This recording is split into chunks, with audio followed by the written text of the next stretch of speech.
Welcome to Pindar Poetry. We hope you learned something new. In this video, I will show how to replace lower ball joint Honda Odyssey, easy method. Start by parking on a level surface and chalking the rear wheels.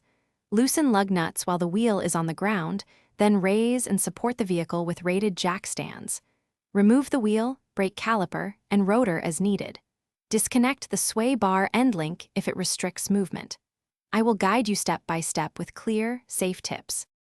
Begin by removing the cotter pin and castle nut from the ball joint stud, then free the stud from the knuckle using a separator or pickle fork.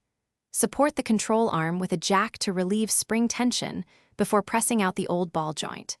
Keep parts organized and note any unusual wear.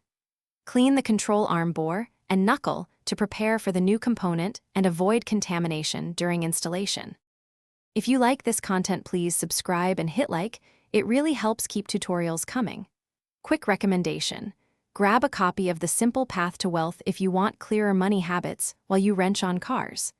I found it straightforward advice oddly calming during long jobs, and it pairs well with a coffee and a socket set.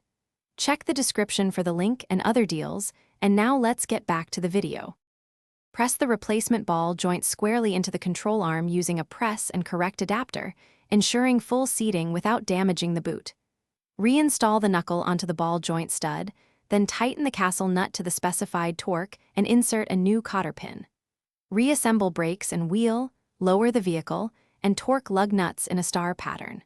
Finish with a short test drive and recheck fasteners for safety.